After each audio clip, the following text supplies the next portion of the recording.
Muito boa tarde a todos. Esperamos que a nossa tarde calorenta seja muito agradável para todos nós. Eu venho com bastante alegria, com muita honra aqui, encontrar-me com vocês. Inclusive pedi o ano passado para o Silvio e a nossa Cássia. O meu filho chama Cássio. E a nossa Cássia, para apresentarmos essa palestra hoje. Faz um ano, né, que nós viemos aqui e pedimos, o ano que vem eu quero apresentar esta palestra, porque esta palestra aqui vai tocar o nosso coração. Ela fala de relacionamento humano, ela fala de uma virtude, a virtude do entendimento.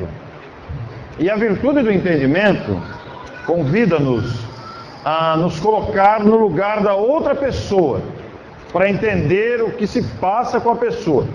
Por que a pessoa é desse jeito, daquele jeito, por que age assim, por que reage dessa ou daquela forma, por que a pessoa é daquele jeito.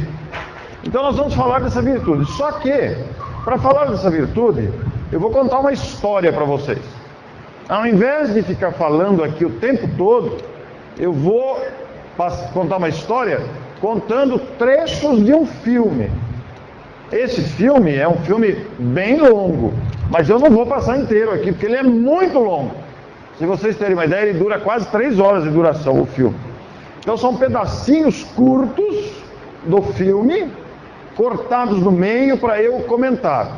Então nós vamos passar trechinho, interromper, eu faço comentário, explico a cena, porque muitas pessoas talvez tenham dificuldade de ler aí o que está escrito.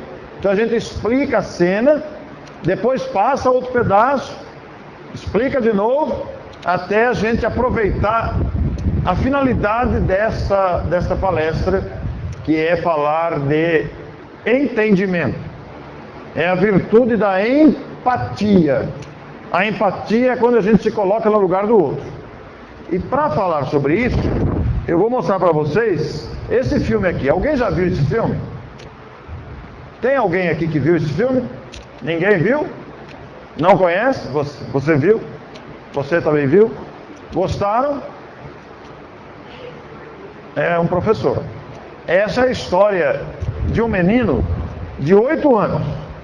O menino é esse aqui, ó, ele se chama Ishan. Esse menino aí, ele tem apenas 8 anos. Mas ele é um menino como qualquer outro. Todos nós aqui já tivemos 8 anos, a gente sabe o que é ter 8 anos.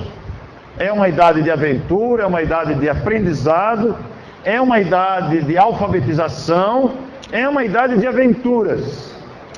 Uma criança normal com 8 anos de idade. Mas apesar dele ter 8 anos de idade, o menino tem um sofrimento. É um sofrimento próprio da idade dele. Pode ser que nenhum de nós aqui, quando tínhamos 8 anos, tenhamos tido essa dificuldade. Mas existem algumas pessoas que tiveram a dificuldade e o sofrimento que ele tem. Mas eu quero convidar vocês, nós vamos conhecer a dificuldade dele, o sofrimento dele, e eu quero convidar vocês a adaptarmos o sofrimento dele, a adequarmos o sofrimento dele às nossas dificuldades. Na idade que nós estamos, no dia que nós estamos, na família, do jeito que a gente está vivendo hoje, quais são as nossas dificuldades? Pode ser que essa dificuldade a gente não tenha tido, mas nós vamos conhecer a dificuldade do menino. Vejam só a dificuldade que ele tem. Eu vou explicar a cena depois que passar, mas apenas para vocês verem. Algumas pessoas vão conseguir ler, outras talvez não consigam ler, por isso que eu vou explicar depois, mas vejam só. O menino está com dificuldade de ler o que a professora está pedindo para ele. Ele não está conseguindo ler.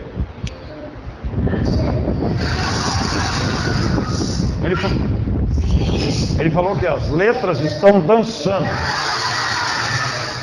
E a molecada tira sarro dele. A professora é brava, bem brava. Mandou ele sair da classe. Chamou ele de sem vergonha. O menino não consegue identificar as letras. E por não reconhecer as letras, ele não consegue ler. Ele não consegue ler nada. Para ele, cria um embaralho nos cadernos, nos livros, não consegue ler. E além de enfrentar a incompreensão dos professores, ele ainda enfrenta a gozação da molecada. Porque essa é apenas uma cena do filme. Se a gente ver o filme inteiro, a gente vai ver que todos os professores agem assim com ele, gritando com ele, porque ele não consegue ler. Os professores não têm paciência com ele e maltratam ele com agressividade. E ao mesmo tempo ele enfrenta a gozação da molecada. Agora veja, o pai acha que o menino é sem vergonha, que o menino é vagabundo, que o menino não quer estudar. O pai acha que é preguiçoso. E o pai, lá nessa cultura, esse filme foi feito na Índia, naquela cultura lá, o que o pai manda é lei. A mãe não pode dar palpite, tem que obedecer. Então o pai decidiu internar o garoto, porque ele acha que o menino é vagabundo. Vai levá-lo para um colégio interno. Então, vejam só, o pai decidiu internar o garoto. E o garoto não tem o que discordar, ele tem que concordar. E a mãe não pode fazer nada, porque o pai acha que o menino é vagabundo. E aí internou ele num colégio de meninos, numa cidade distante, e é um colégio de regime militar. Vamos conhecer a chegada ao colégio, vejam só. Disciplina. O diretor também é bravo. E o diretor ainda chama o menino de cavalo selvagem. Olha que falta de sensibilidade. E o pior vem agora, vejam. A mãe não pode fazer nada. E o menino está se sentindo abandonado. A mãe e o pai foram embora. A mãe não pode fazer nada. Ele está se sentindo abandonado pela família, embora quem está abandonando é o pai. Porque o pai acha que ele é rebelde, vagabundo, está dando desculpa não estudar. E o menino está se sentindo sozinho, sem saber o que vai acontecer no futuro. O que o espera? Medo do novo, medo do desconhecido. Como é que vai ser minha vida agora? Sem a minha família, num lugar estranho? Se vocês assistirem o filme inteiro, vão ver que ele chora nos banheiros da escola. Vão ver que ele chora no alojamento coletivo. E a mãe chora em casa, arrumando a roupa dele, pegando os cadernos da escola anterior. Criou-se uma situação constrangedora. O menino está completamente deslocado.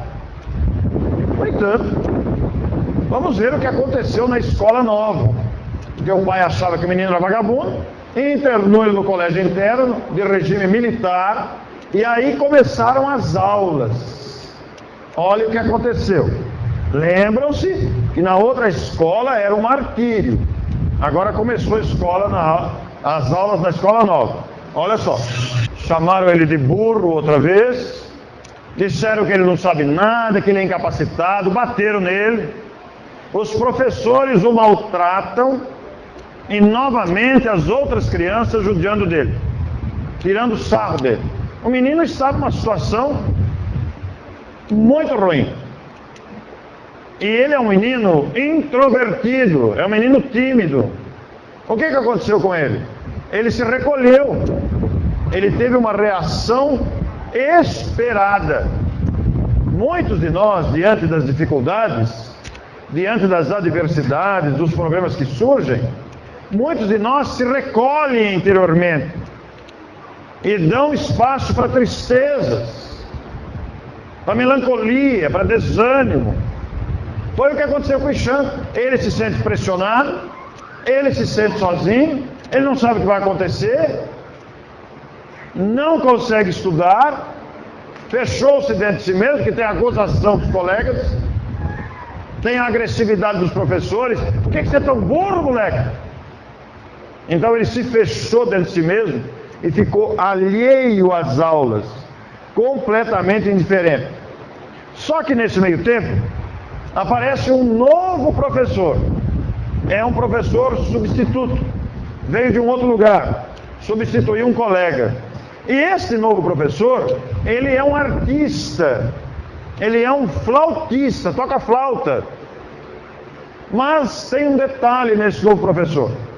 Ele gosta muito de criança com dificuldade. Ele tem um amor muito grande por crianças com deficiência física, crianças com deficiência, limitação intelectual. Ele se comove com a dificuldade das crianças. E ele vai para a escola substituir o colega. Ele não conhece a classe. A classe não conhece o novo professor. É um colégio de meninos, como vocês viram. Olha o que ele fez para se apresentar aos alunos. Vejam que professor maluco. Olha como é que ele entra na classe. Dando piroleta. Como é que pode? O professor entrar na classe dando piroleta? Essa cena aí, ela tem mais de 10 minutos. É que ela está cortada para a gente fazer a palestra. Mas ele fez as maiores bagunças aqui na frente e conquistou a molecada. Virou de bruço, requebrou de costa para a molecada. E a molecada entrou na dele, ele conquistou a classe. A classe foi completamente conquistada pelo jeito diferente do professor. Só que aí, ele vai dar aula, ele é professor de educação artística, ele vai dar aula e se depara com a indiferença do Ixan. Se depara com o desinteresse do menino. O menino que está distante, o menino que se sente maltratado, o menino que não consegue prestar atenção, o menino que ninguém dá bola para ele. Ele se depara com o Ixan na aula de educação artística. Vejam só o que acontece. Papel em branco. O menino não está participando, vejam só. Não responde as perguntas, cabeça baixa, a um passo da depressão.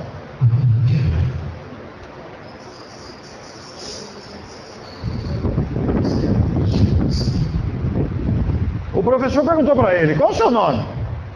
Você não gosta de pintar? E o menino não respondeu. Quando perguntou o nome dele, quem respondeu foi o colega de carteira dupla. Vocês lembram da carteira dupla, que sentava dois? Naquele tempo que a gente estudava, a carteira era dupla, né? A gente sentava em dois alunos. E puseram o Ixan, o menino, sentado junto com outro menino chamado Rajan. O Rajan é o menino mais inteligente da escola. Ele tem uma deficiência física, ele usa muleta, tem perna mecânica. Mas ele é um menino bom, de índole boa. Ele é carinhoso com o Ixan, ele se emociona com o Ixan, ele ajuda o Ixan. Puseram os dois na carteira dupla. Quem respondeu foi o Rajan. Daqui a pouco vocês vão conhecer o Rajan e vão ver o olhar do menino. É um olhar doce, um olhar amigo, um olhar companheiro. E o professor, diante do aluno indiferente, quer saber, quer entender o que se passa com o aluno. Alguém de vocês aqui teve dificuldade na escola para aprender a ler e escrever? Pois é, muitos de nós tivemos dificuldade. Quantos de nós não passamos dificuldade na escola? Quem aqui foi repetente? Muita gente repetente. Pois é, não é fácil o período da escola, quando surgem os desafios. E o professor quis entender o que se passa com o garoto. Por que esse garoto não presta atenção? Por que ele não aprende? Por que ele fica distante? Sabe o que ele fez? Ele foi conversar com os pais. Eu não vou passar a cena da conversa, senão a palestra fica muito longa. Mas a conversa do professor com os pais é valiosíssima. E quando ele visita os pais no fim de semana, ele faz duas descobertas importantes. Primeiro, o menino tem dislexia. Vocês sabem o que é dislexia? Dislexia é dificuldade de aprender. troca as letras. O R, que a gente faz assim, o R, ele faz de trás para frente. Ao invés de cortar o T, ele corta o D. Tem uma dificuldade tremenda para fazer o número 8. A perninha do H, ele põe para a esquerda e não para a direita. Já passaram por isso? Algumas crianças têm essa dificuldade. Não conseguem formar palavras. Não reconhecem as letras. E aí a dificuldade é muito grande. Isso se chama dislexia. Mas além de ser dislexo, de ter essa doença, porque a dislexia é uma doença, ela tem tratamento, ela tem acompanhamento, mas ela é difícil de ser diagnosticada, de ser descoberta. Hoje a ciência médica evoluiu muito e com testes consegue descobrir. Mas naquele tempo era mais difícil. E além de ter essa doença, o professor fez outra descoberta na casa do garoto. Quando a mãe levou ele no quarto do menino, ele pediu para visitar o quarto do menino. E sabe o que ele encontrou no quarto do menino? Um monte de quadros pintados. E o menino era um gênio de desenho e pintura. Porque ele era professor de educação artística, ele sabe reconhecer a genialidade do garoto.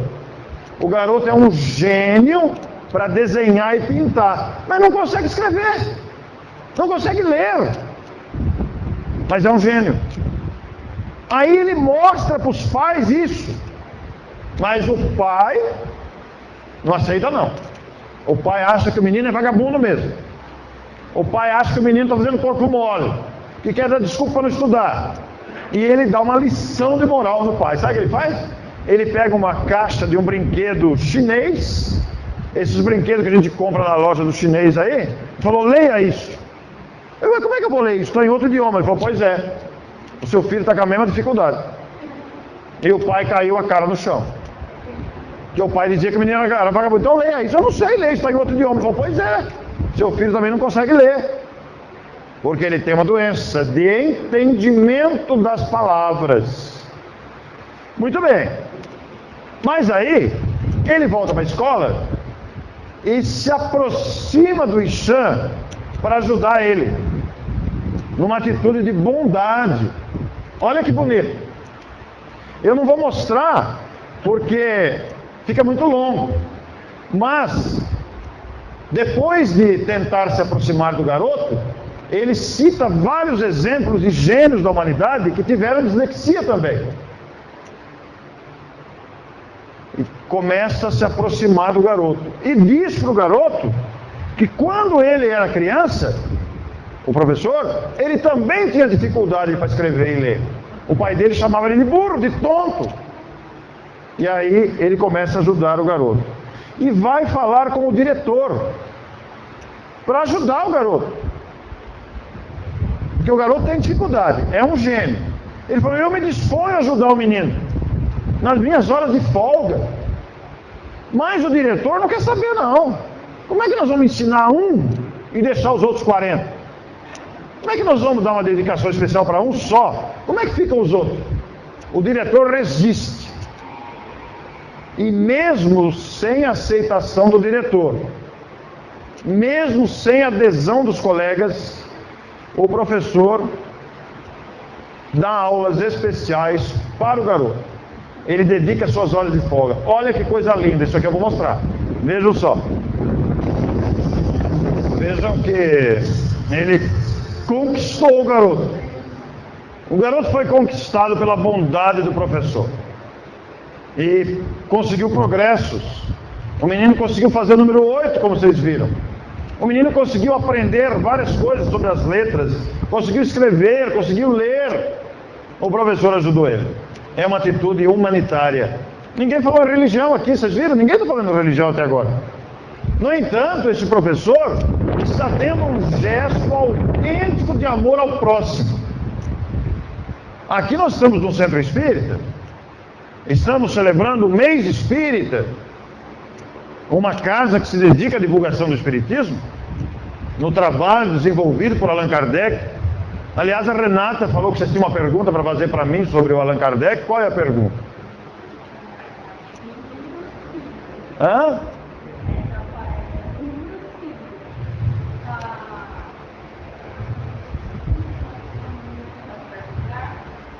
Pois não.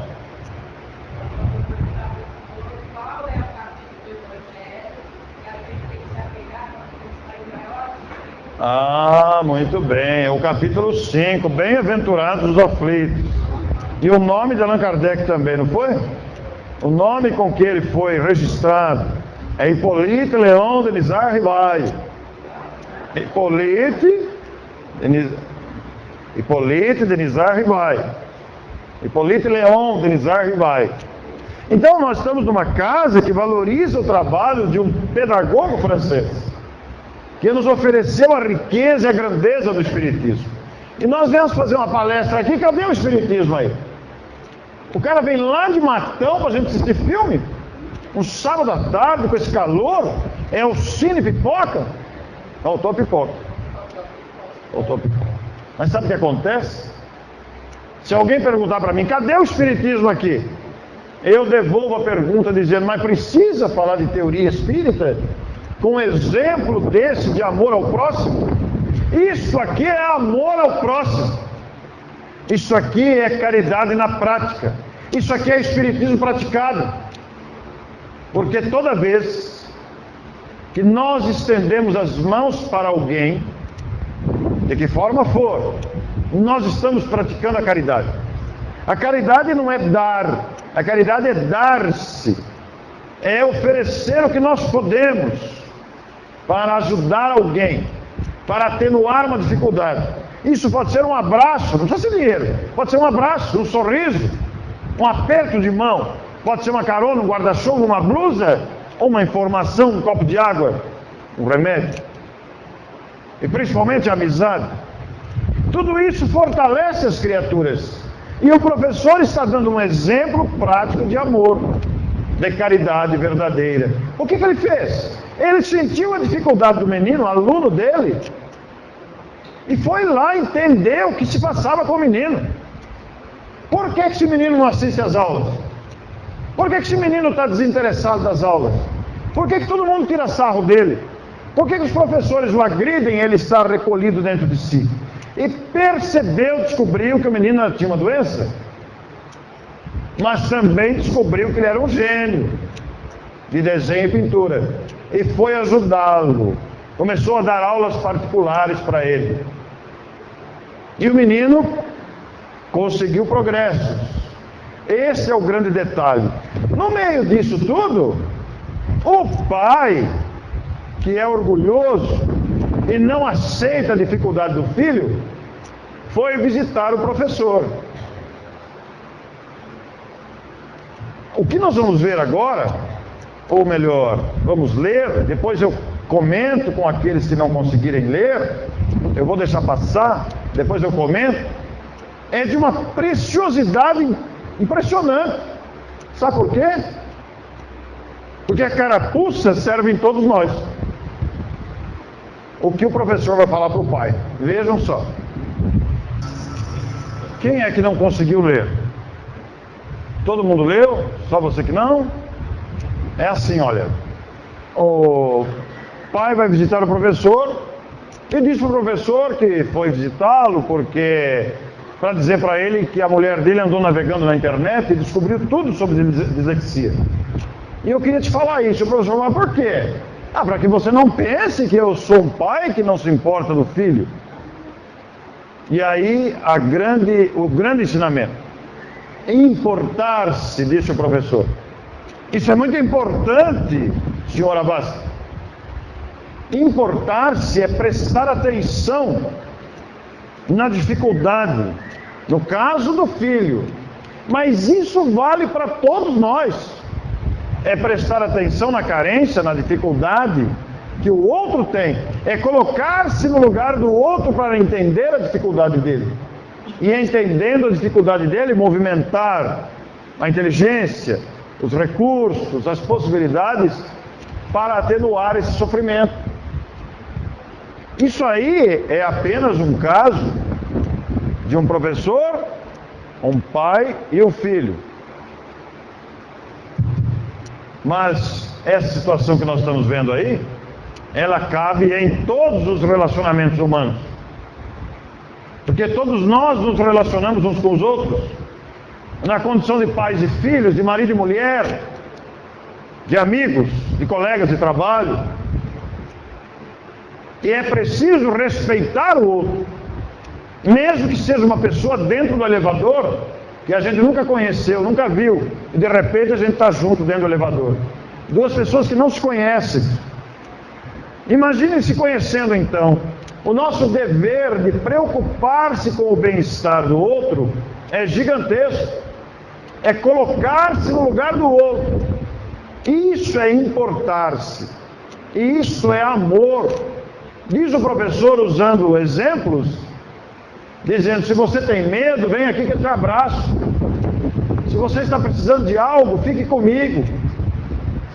Então isso é carinho, gentileza no relacionamento. O orgulho tem sido o grande obstáculo para que a gente se reconcilie. No casamento, por exemplo, quando o casal se preocupa em usar a gentileza, o respeito, o carinho, um com o outro, o casamento dura. Porque o casamento é como uma árvore frágil, que precisa de cuidado diariamente, através do carinho, através do respeito, do incentivo. Porque o outro ou a outra são pessoas como a gente. O marido ou a mulher são pessoas iguais. Todos nós trazemos carências, dificuldades, de um jeito ou de outro. Então, quando nós pensamos que a felicidade do casamento é o outro que tem que nos dar, nós estamos errados. Nós é que temos que fazer a felicidade do outro para o casamento dar certo. Mesmo que o outro não nos compreenda. Então essa situação que nós vimos aí, cabe em qualquer relacionamento humano. Em qualquer. E lembra a importância de respeitarmos o outro. Não importa se o outro é criança, se é idoso, se é pai, se é mãe, se é filho, se é avô, se é vizinho, se é colega, se é patrão, não importa. Nós temos o dever de nos respeitarmos mutuamente.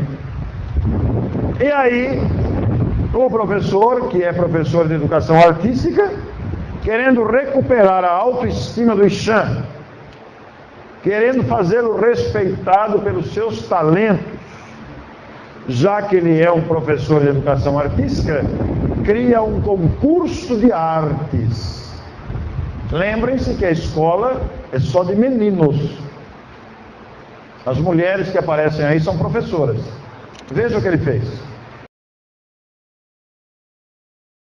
Vejam que o menino fez um quadro, é um concurso de artes, participaram todos os alunos e todos os professores. O menino acabou o seu quadro, vocês viram que ele chegou atrasado, e entregou para o professor. Quando ele entrega para o professor o quadro, que o professor está vendo aqui, vocês viram, ele dá a volta por trás do professor e vai ver o que o professor pintou. Porque os professores também pintaram.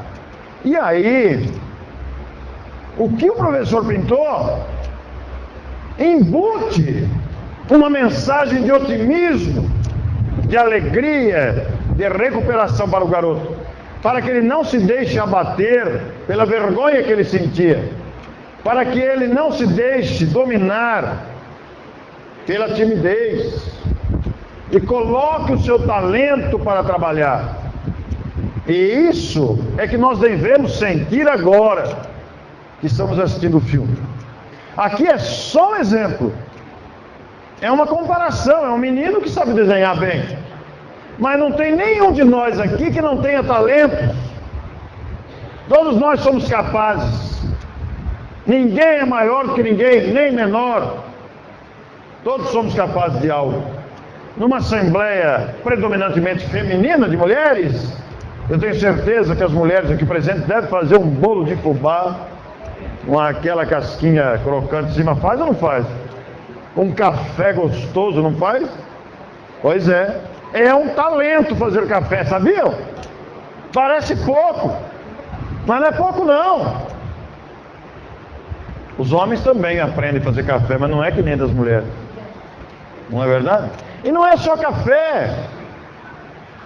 Todos nós temos talentos variados. Uma mãe que cuida do seu filho é muito talentosa, transmitindo seus valores, confiando na vida. A mulher que cozinha, que passa, que cuida com carinho da casa. Todos nós temos talento. Não há nenhuma pessoa que deve se sentir menor ou desprezada. É preciso descobrir os próprios talentos. É o que o professor vai fazer agora. Prestem atenção na cena que vocês vão ver agora. O professor está dizendo para o aluno: você é capaz. Reaja. Não se entregue a tanto desânimo, a tanto pessimismo, a tanto medo. Eu fico pensando como o diretor do filme não demorou para filmar uma cena dessa, para chegar nesse resultado que nós vamos ver agora. A interpretação dos atores é impecável, veja. O menino então vai se sentir finalmente compreendido. Esse pedacinho aí tem menos de 1 minuto, tem 55 segundos, mas com esse pedacinho que nós passamos aí, dá para fazer um congresso de espiritismo de vários dias, para convidar psicólogos, professores, mães, pais, cidadãos, para falarmos sobre projeto reencarnatório. O que é que levou esse menino a nascer com essa dificuldade? O que é que levou o professor a se aproximar dele? Por que esse professor foi dar aula nessa escola? Quais as causas da doença do menino? Por que ele é um gênio em desenho e pintura e tem dificuldade com letra? Tudo isso dá para falar num projeto reencarnatório. Quais os desdobramentos disso depois? Por outro lado, dá para falar sobre campo magnético. O que é que nos atrai uns aos outros? O que é que faz brilhar os nossos olhos? O que é que nos repele? Numa casa como essa, que todo sábado tem atividade, cria-se em torno da casa um gigante laço fluídico, luminoso, que ajudam as pessoas que aqui vêm, onde ocorrem tratamentos de saúde, onde ocorrem transformações de amor, porque há um ideal cultivado, há amor.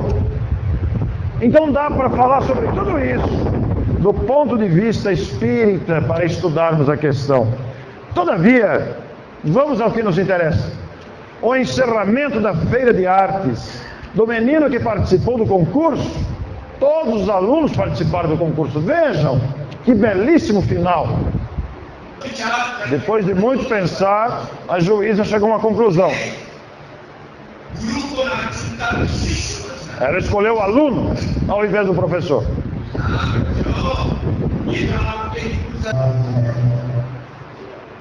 Deu para chorar? Olha, eu já fiz essa palestra mais de 150 vezes. E eu sempre me comovo com essa cena final. Por uma questão muito simples. O afeto verdadeiro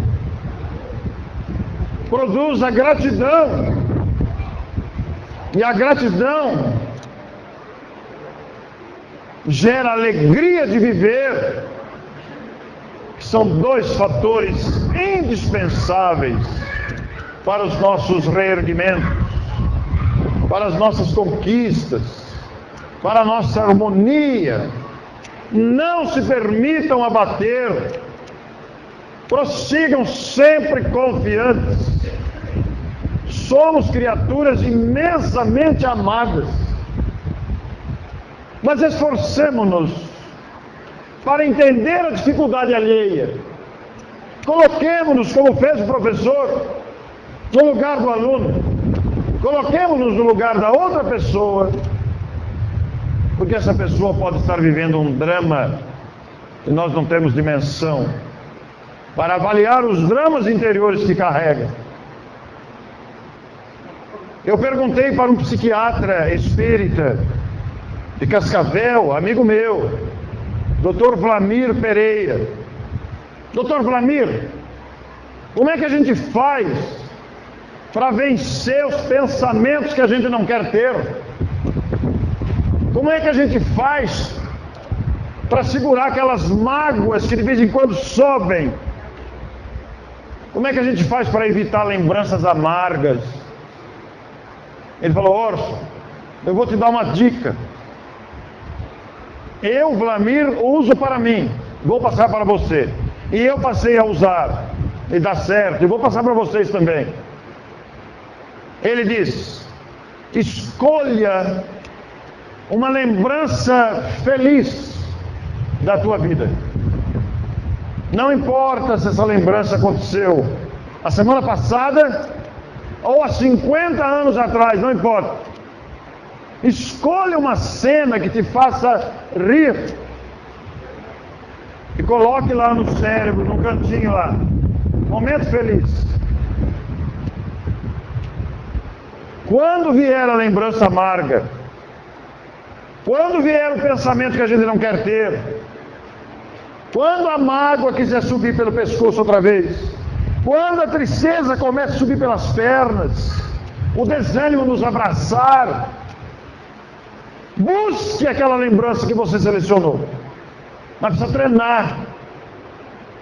Sempre. E aí o cérebro acostuma.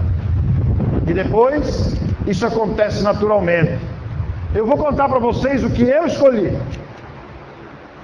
Assim vocês também escolhem a de vocês.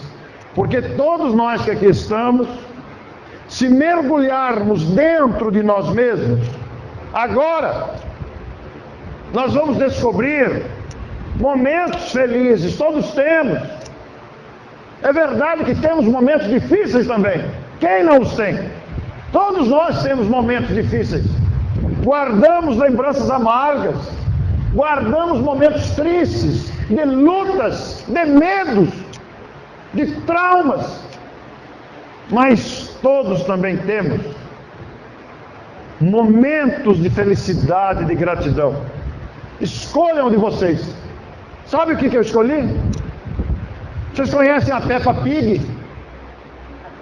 A porquinha, conhecem a Peppa? Tem alguém aqui que não conhece a Peppa? Todo mundo conhece? A Peppa é um personagem de um desenho infantil de uma família de porquinhos. As crianças adoram. E esta família de porquinhos se trata com muito respeito, com muita gentileza. E tudo que eles conversam, eles acrescentam um ronco de porco. Então, a Peppa pergunta para o Papai Pig: Papai, o que é uma geladeira? E o Papai Pig responde: geladeira é um utensílio doméstico para conservar alimentos, Peppa. Eu não sei imitar porco, a minha neta sabe. Eu tenho uma netinha, tenho 2 netos. Amanda está hoje com 5 anos e o Léo está com 2 anos. Quando a Amanda começou a aprender a falar, perto dos 2 anos, começou a falar corretamente, ela não sabia formar frases inteiras. Então ela falava papá, mamãe, tetê. Hoje ela já forma frases inteiras, discorda, argumenta, apresenta fundamentos, etc. Mas na época eu não sabia. Estou eu lá trabalhando no meu computador, ela vem arrastando a cadeira, sobe na cadeira e fala: vovó. É que ela queria assistir a Peppa no YouTube do computador. Então, toda vez que eu sinto o chão abrir embaixo, toda vez que uma tristeza tenta se apoderar de mim, toda vez que me sinto abraçado pelo desânimo, eu me lembro da Amanda: vovó. Aí eu dou risada de novo, a ideia vai embora. Então procurem dentro de vocês uma motivação de alegria.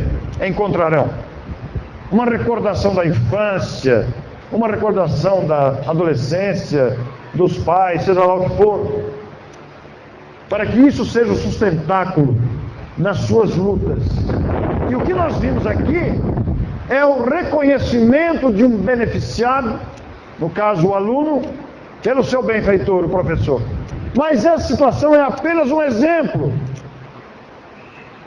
Poderia ser substituída por inúmeras outras situações da vida humana. Sejamos nós os protagonistas de fazer algo por alguém, de diminuir as agruras de alguém, de diminuir as aflições de alguém, de fazer com que a pessoa se sinta feliz na nossa presença. O que o professor fez aqui com o menino, o Cristo faz conosco. Jesus afirmou: amai-vos uns aos outros. O convite celeste está acompanhado de uma frase magistral: assim como eu vos amei. E como é que Jesus nos ama? Como é que Ele continua nos amando? A resposta pode ser dada em 3 itens compactos. Ele importa-se conosco. Ele se preocupa conosco. Não pede nada em troca. E aceita a gente como a gente é. No estágio que a gente está. Com as imperfeições que a gente ainda carrega. Que vai se livrar delas com o tempo. O professor fez isso com o aluno. Importou-se com a dificuldade dele. Não exigiu nada em troca. E respeitou o estágio dele. Sejamos nós, pessoas assim. Pessoas que se preocupam com a dificuldade alheia. E movimentam meios à sua volta para atenuar essas aflições. Mas vamos ao fim do ano letivo. Vejam só. A última cena do filme. O pai arrependido agora chora de remorso.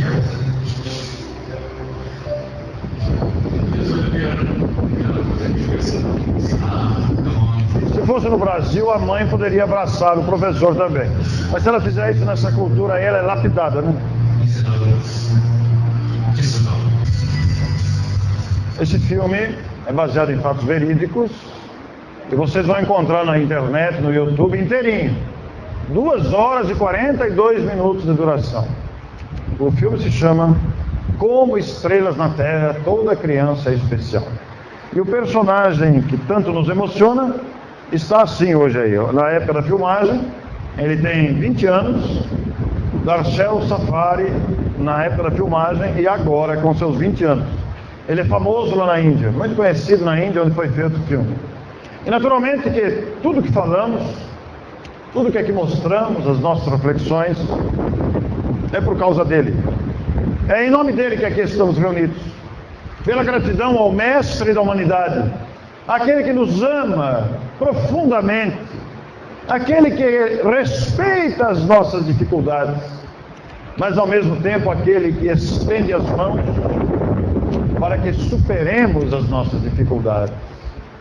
Eu sempre disse aos meus filhos, quando eu os colocava na cama para dormir, eu tenho 3 filhos, hoje são os 3 casados, eu já sou avô de 2 netos, mas quando os colocava na cama para dormir, eu dizia: Cíntia, nunca se esqueças de Jesus.